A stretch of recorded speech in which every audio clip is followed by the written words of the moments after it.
Today's topic. He says he was sitting on his porch around 2 a.m. Saturday when he saw his neighbor's doors open. And I noticed all the lights were on, it was bright, and I didn't hear anything, didn't see anything, and I thought best to go call the police.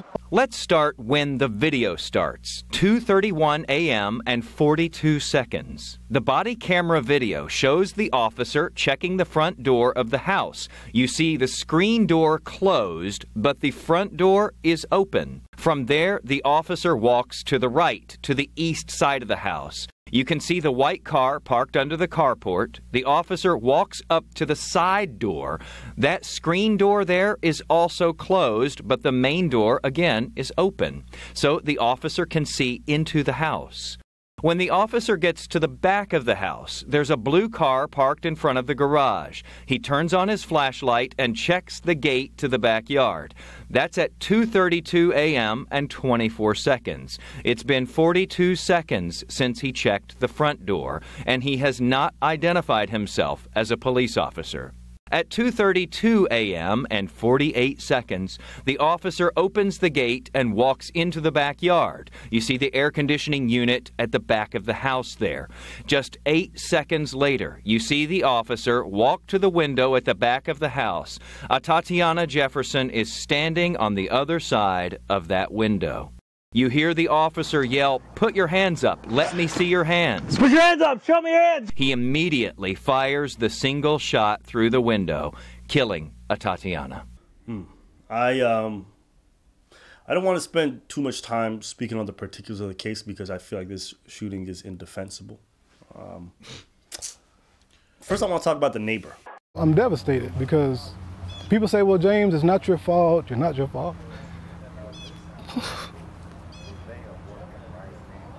But I made a call.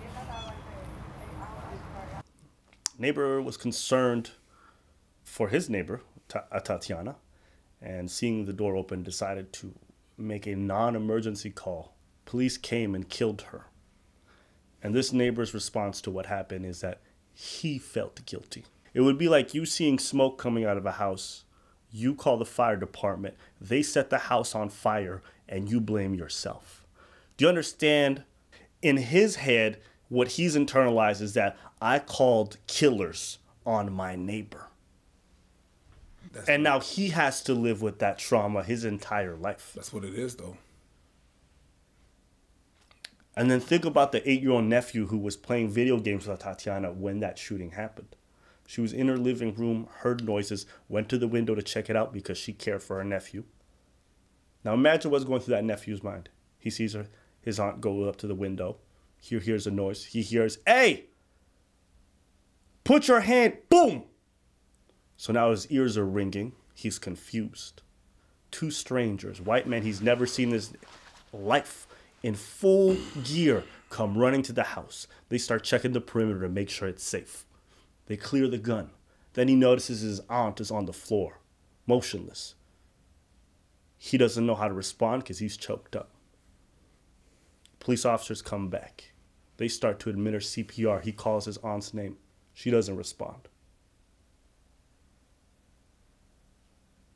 And then at some point, the breaths keep going in, but no breath comes out. And it's understood that she's dead. He might say her name a few more times, but he doesn't know.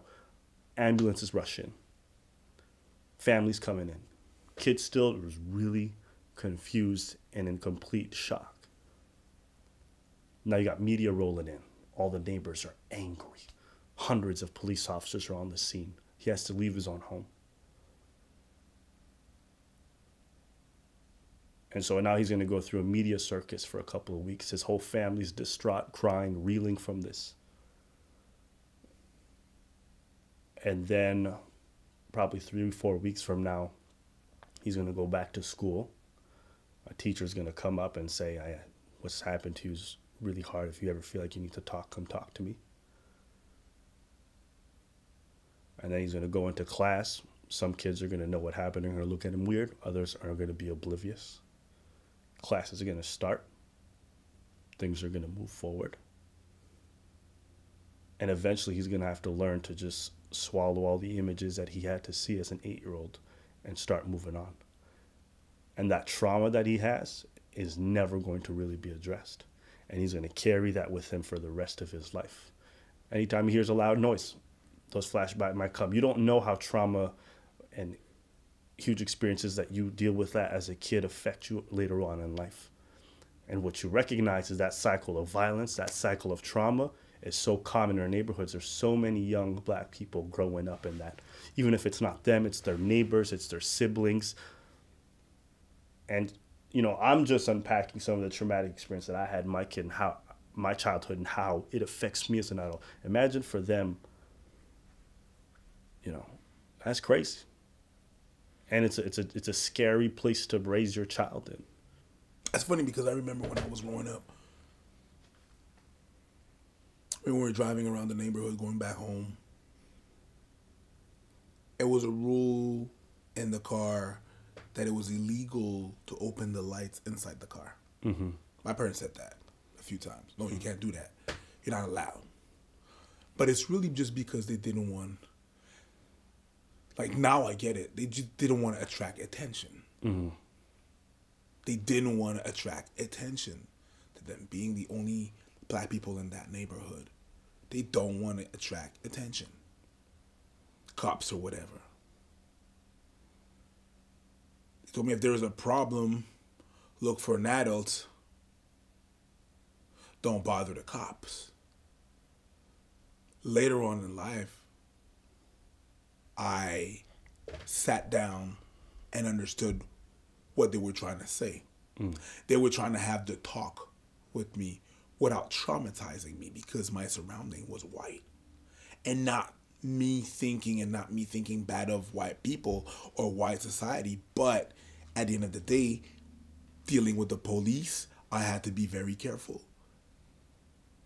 And I'm going to need everybody to stop talking about Atatiana and how much of a good person she is. Because when you guys start to look towards her good qualities to make this shooting even more indefensible, what ends up happening is that you devalue the lives of people who may have been astray in their personal life a little bit, and you justify their murder. So you look at Atatiana. She had a perfect clean record. There's no reason to shoot her. But because Eric Gardner was selling loose cigarettes, it somehow more justifies this murder.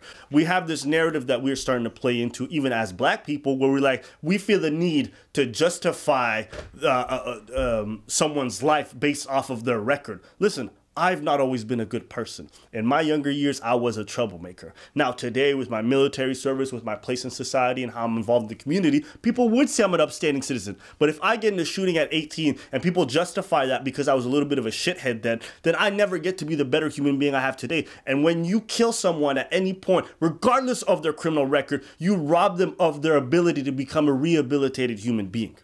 So I don't want to hear nobody tell me about how much of a good human being. What I know is somebody was shot in their own home. For nothing. For nothing.